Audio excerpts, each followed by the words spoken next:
بسم اللہ الرحمن الرحیم۔ السلام علیکہ یا صاحب العصر والزمان۔ اولاد کے حقوق۔ قسط ہشتم۔ بچے کو 7 سال تک لکھنا اور قرآن پڑھنا سکھایا جائے اور 7 سال تک حلال و حرام کی تعلیم دی جائے، نیز اسے تیراکی اور تیر اندازی کی بھی تعلیم دی جائے۔ نمبر 1، حضرت شیخ کلینی باسناد خود یعقوب بن سالم سے اور وہ حضرت امام جعفر صادق علیہ السلام سے روایت کرتے ہیں، فرمایا بچہ 7 سال تک کھیلے، 7 سال تک قرآن پڑھے اور 7 سال تک حلال و حرام کے مسائل سیکھے۔ الفروع التہذیب۔ نمبر 2، یعقوب بن سالم مرفوعاً حضرت امیر علیہ السلام سے روایت کرتے ہیں، فرمایا حضرت رسول خدا صلی اللہ علیہ وآلہ وسلم نے فرمایا ہے کہ اپنی اولاد کو تیراکی اور تیر اندازی سکھاؤ۔ الفروع۔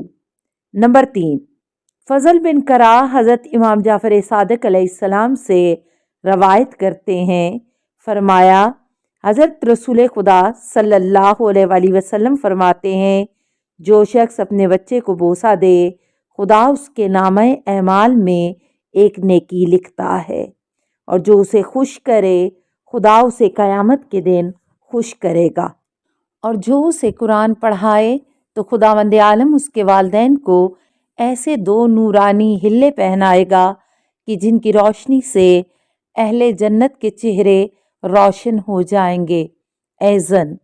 نمبر 4، جناب شیخ حسن طبرسی مکارم الاخلاق میں حضرت رسول خدا صلی اللہ علیہ وآلہ وسلم سے روایت کرتے ہیں، فرمایا بچہ 7 سال تک سردار آزاد ہوتا ہے، 7 سال تک غلام ہوتا ہے، اسے پڑھایا جاتا ہے، 7 سال تک وزیر ہوتا ہے، اپنے باپ کی نگرانی میں کام کرتا ہے، بس اگر اس طرح 21 سال کی عمر میں اس کے عادات و خصائل اچھے ہو جائیں تو فبہا، ورنہ اسے پہلو پر ٹھوکر ماری جائے گی، کیونکہ تم والد اپنا فریضہ ادا کر کے خدا کی بارگاہ میں معذور ہو۔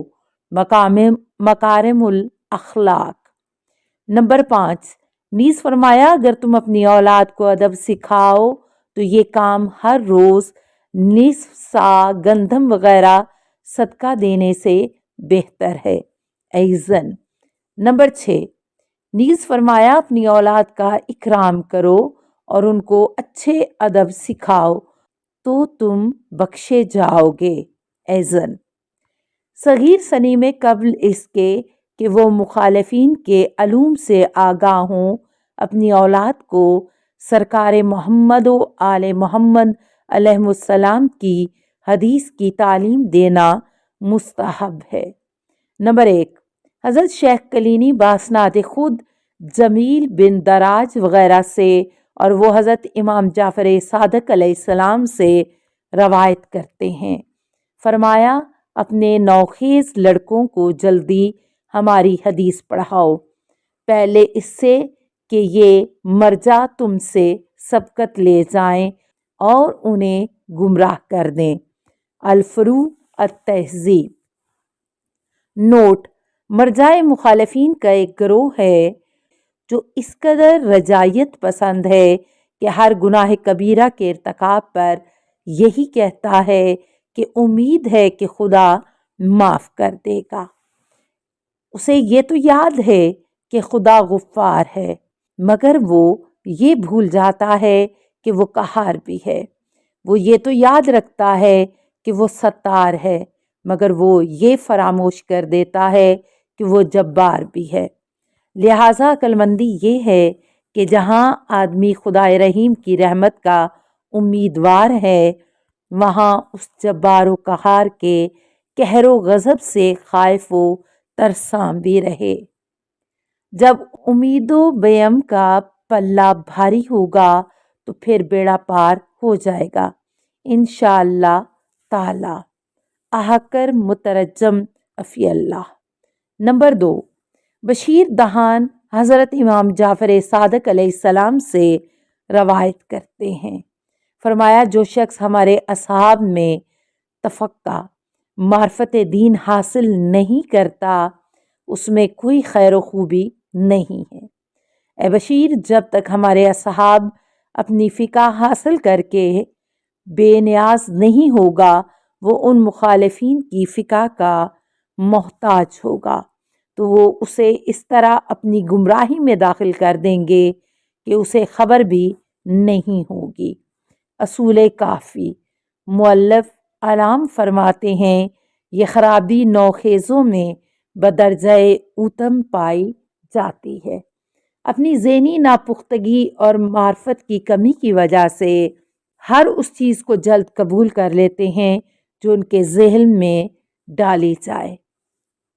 نمبر 3، ابو مریم بیان کرتے ہیں کہ حضرت امام محمد باقر علیہ السلام نے سلمہ بن قیس اور حکم بن عتیبس 2 بڑے مخالفین سے فرمایا کہ تم مشرق میں جاؤ یا مغرب میں، تمہیں ہر جگہ جو صحیح علم دین ملے گا وہ ہم اہل بیت نبوت کے گھر سے نکلا ہوگا۔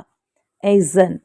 نمبر 4، جناب ادریس ہارون بن خارجہ سے روایت کرتے ہیں، ان کا بیان ہے کہ میں نے حضرت امام جعفر صادق علیہ السلام کی خدمت میں عرض کیا ہم اہل بیت کے مخالفوں کے پاس جاتے ہیں اور ان کی حدیث سنتے ہیں تاکہ ان کے برخلاف ہمارے پاس حجت و دلیل قائم ہو جائے؟ تو فرمایا نہ ان کے پاس جاؤ اور نہ ہی ان کی حدیثیں سنو۔ سرائر۔ نمبر 5، حضرت شیخ صدوق باسناد خود جناب امیر علیہ السلام سے روایت کرتے ہیں کہ آپ علیہ السلام نے حدیث اربعہ میں فرمایا اپنے بچوں کو ہمارے وہ علوم پڑھاؤ جن سے خدا انہیں فائدہ دے تاکہ مرجع ان کی سادہ لوہی سے فائدہ اٹھاتے ہوئے ان پر اپنی رائے مسلط نہ کریں۔ الخصال۔ نمبر 6، جناب سید ابن طاؤس اپنی کتاب کشف المحاجہ لثمرۃ المحاجہ میں حضرت کلینی کی کتاب الرسائل سے باسناد خود عمر بن ابی مقدام سے اور وہ حضرت امام محمد باقر علیہ السلام سے روایت کرتے ہیں، فرمایا جناب امیر نے اپنے فرزند امام حسن علیہ السلام کے نام اپنی طویل وصیت میں فرمایا میں نے یہ وصیت کرنے میں کئی وجوہ سے جلدی کی ہے، ایک یہ کہ کہیں مجھے جلدی موت نہ آ جائے، دوسرے یہ کہ کہیں تم پر اس سے پہلے ہوا و ہوس اور دنیاوی فتنے غالب نہ آ جائیں، کیونکہ ایک نوخیز کا ذہن خالی زمین کے مانند ہوتا ہے اور اس میں جو چیز پہلے بوئی جائے وہ اسے ہی قبول کر لیتی ہے، اس لیے میں نے تمہیں ادب سکھانے میں جلدی کی تاکہ تمہارا دین سخت نہ ہو جائے۔ کشف المحاجہ نہج البلاغہ۔ السلام علیک یا سیدتا نساء العالمین، السلام علیک یا بنت رسول رب العالمین، السلام علیک یا زوجتا علی امیر المومنین، السلام علیک یا ام الائمۃ المعصومین یا فاطمۃ الزہراء، السلام علیک ورحمۃ اللہ وبرکاتہ۔ اللہم صلی علی محمد و آل محمد۔